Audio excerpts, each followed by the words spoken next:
میرے اعمال کی اصلاح کرم سے کر دے، میرے اللہ مجھے نیک کرم سے کر دے۔ السلام علیکم ورحمۃ اللہ تعالی وبرکاتہ۔ الحمد للہ رب العالمین والعاقبۃ للمتقین والصلاة والسلام على سید الانبیاء والمرسلین محمد وعلى آلہ واصحابہ اجمعین، اما بعد فاعوذ باللہ من الشیطان الرجیم، بسم اللہ الرحمن الرحیم۔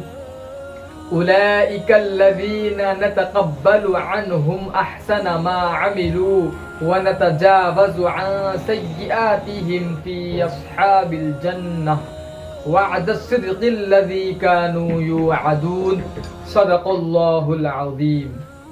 الصلاة والسلام عليك يا رسول الله، الصلاة والسلام عليك يا حبيب الله، الصلاة والسلام عليك يا نبي الله وعلى آلِكَ وَأَصْحَابِكَ يَا نور اللہ۔ محترم سامعین اور ہمارے چینل اللہ والوں کی محفل کے ناظرین، سلسلہ ہے میں سدھرنا چاہتا ہوں۔ اس سلسلے کی یہ 5ویں قسط ہے۔ انشاءاللہ عز و جل اس سلسلے میں ہم نیکیوں کے تعلق سے کچھ سیکھنے اور سمجھنے کی کوشش کریں گے۔ تو خطبہ مسنونہ کے بعد قرآن مجید فرقان حمید میں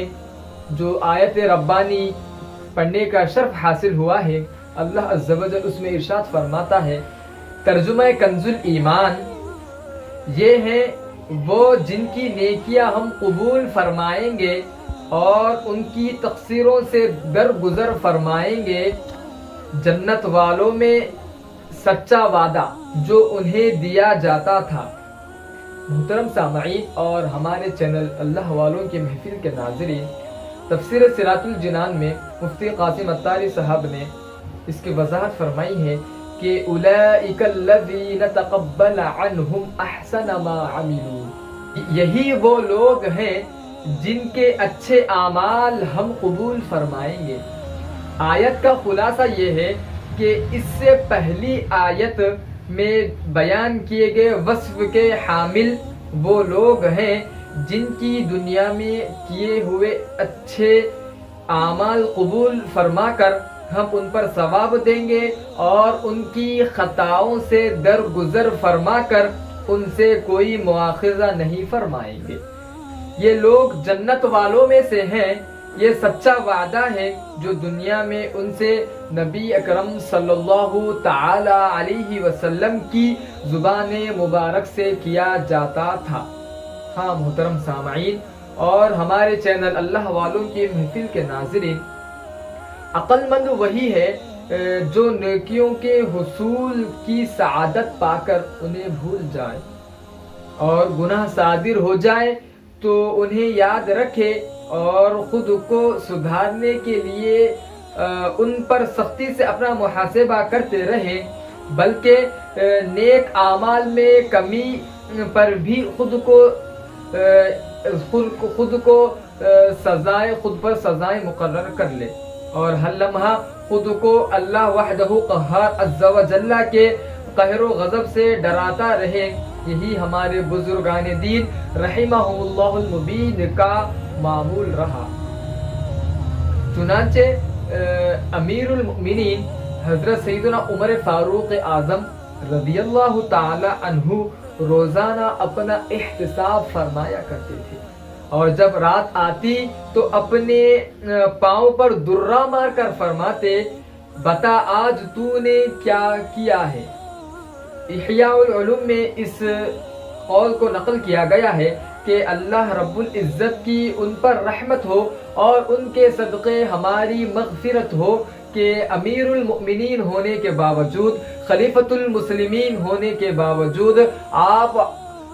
مسلمانوں کے حاکم ہونے کے باوجود عاجزی ان کے ساری کا کتنا بہترین پیغام ہمیں دیتے ہیں، اور عاجزی کا اپنے آپ کو پے کر کتنا اچھا لوگوں کے سامنے پیش کیا ہے کہ دن بھر اپنے اعمال کا محاسبہ کرتے اور رات کے وقت اپنا احتساب کرتے کہ بتا تو نے آج کیا کیا کیا. کہ فاروق اعظم رضی اللہ تعالیٰ عنہ کی عاجزی دیکھیے آپ کہ عمر فاروق رضی اللہ تعالیٰ عنہ عشرۂ مبشرہ یعنی جن 10 صحابہ اکرام رضی اللہ تعالیٰ عنہم اجمعین کو تاجدار رسالت صلی اللہ تعالیٰ علیہ وسلم نے جنت کی بشارت سنائی، ان میں شامل اور سیدنا صدیق اکبر رضی اللہ تعالیٰ عنہ کے بعد سب سے افضل ہونے کے باوجود بہت انکساری فرمایا کرتے تھے. چنانچہ سیدنا انس بن مالک رضی اللہ تعالیٰ عنہ فرماتے ہیں ایک بار میں نے حضرت سیدنا عمر فاروق رضی اللہ تعالیٰ عنہ کو ایک باغ کی دیوار کے قریب دیکھا اور اپنے نفس سے فرما رہے تھے واہ لوگ تجھے امیر المؤمنین کہتے ہیں. پھر بطور عاجزی فرمانے لگے اور تو وہ ہے کہ اللہ عز و جل سے نہیں ڈرتا. یاد رکھ اگر تو نے اللہ عز و جل کا خوف نہیں رکھا تو اس کے عذاب میں گرفتار ہو جائے گا. ہاں محترم سامعین دیکھیے کس قدر عاجزی. آج ہم سے ایک نیکی 2 نیکی یا 3 نیکی ہو جائے تو بس ہم لوگوں میں اس کا ڈھنڈورا پیٹتے ہیں کہ آج ہم نے ایک نیکی کی، آج ہم نے صدقہ کیا. ہم نے کچھ دنوں پہلے دیکھا کہ جس طرح اس وبا کا ہم پر اللہ تعالیٰ کا عذاب نازل ہوا تو جب لوگ بھوکے پیاسے اپنے گھروں میں بیچارے زندگی گزار رہے تھے، لیکن جو مالدار اشخاص تھے وہ ان کے پاس کچھ ذرے سے روپے کی رقم دیتے ہیں، 10 روپے کی چیز دیتے ہیں تو فوٹو لے کر بس اس کی لوگوں کے سامنے شائع کر دیتے ہیں کہ ہم نے آج ایک نیکی کی ہے، ایک غریب کو کچھ صدقہ دیا ہے، کچھ اس کی مدد کی ہے، اور وہ اپنی نیکی جو کمائے ہیں بس اس کو لوگوں کے سامنے دکھا کر اس نیکی کا ثواب کو ضائع کر دیتے ہیں. یہ آج ہماری ریاکاری دکھاوا زندگیوں میں اس قدر عام ہو چکا ہے کہ لوگ اسے برا تو سمجھنا تو دور کی بات ہے کہ اسے اچھا سمجھ رہے ہیں کہ بھئی ہم ایک اچھا کام کر رہے ہیں، سوشل ورک کر رہے ہیں. نہیں سامعین اور ہمارے چند اللہ والوں کے محفل کے ناظرین، یہ قطعی مسلمانوں کا شیوا نہیں ہے، یہ ایک سلجھے ہوئے مسلمان کا یہ کام نہیں ہے کہ نیکی کر کے لوگوں کے سامنے اس کا پرچار کرے کہ ہم نے نیکی کی ہے. ہم نے تو سنا ہے کہ نیکی کر دریا میں ڈال، بس جو نیکی کی ہے اسے بھول جائے، لیکن جو گناہ کیا گیا ہے اسے ہمیشہ یاد رکھے کہ ہم نے آج گناہ کر لیا ہے. لیکن آج ہمارا زندگی کا طرز عمل یہ ہے کہ ہم گناہ تو اس قدر دن بھر کرتے ہیں کہ جس کی کوئی انتہا نہیں، اور اس کو ہم گناہ کو گن بھی نہیں سکتے. لیکن ہم دن میں 1-2 نیکی کر لیتے ہیں، لیکن اسے ہمیشہ یاد رکھتے ہیں کہ فلاں دن میں نے ایک نیکی کی تھی، فلاں دن ہم نے صدقہ کیا تھا، فلاں دن ہم نے نماز پڑھی تھی، فلاں دن ہم نے ایک ضرورت مند کی مدد کی تھی. نہیں ناظرین، ہمیں ایسا نہیں کرنا چاہیے. ہمیں اس قول کے مصداق بننا چاہیے کہ نیکی کر دریا میں ڈال، نیکی کرنی چاہیے اور دریا میں ڈال دینی چاہیے، لیکن گناہ کو یاد رکھ کر اسے اللہ تعالیٰ کے سامنے اس گناہ کی معافی مانگنی چاہیے، اس کی تلافی کرنی چاہیے. تو فاروق اعظم رضی اللہ تعالی عنہ کے ہم نے آپ کے اقوال سنی، آپ کے طرز زندگی کس طرح اپنی زندگی گزارا ہے آپ نے اس کے بارے میں سنا ہے. تو اللہ پاک سے دعا ہے کہ اللہ پاک ہم سب کو سیرت فاروق اعظم رضی اللہ تعالی عنہ پر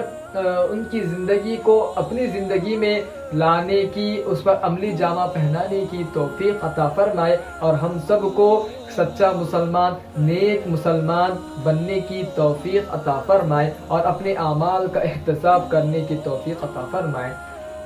وصلی اللہ تعالی علی خیر خلقہ ونور عرشہ سیدنا محمد وعلى آلہ واصحابہ اجمعین برحمتک یا ارحم الراحمین والحمد للہ رب العالمین. محترم سامعین اور ہمارے چینل اللہ والوں کے محفل کے ناظرین، آپ سے ایک مدنی التجا ہے کہ ہمارے اس چینل کو سبسکرائب کریں اور ہمارے اس ویڈیو کو لائک، کمنٹ اور خوب شیئر کریں ثواب کی نیت سے، تاکہ ہماری ہمت افزائی ہو سکے اور آپ کے نامہ اعمال میں بھی اضافہ ہو سکے. تب تک کے لیے ہمیں اجازت دیجیے اور اپنا خوب سارا خیال رکھیں. مع السلامہ فی امان اللہ. دین اسلام پر مجھے رب استقامت تو مرحمت فرما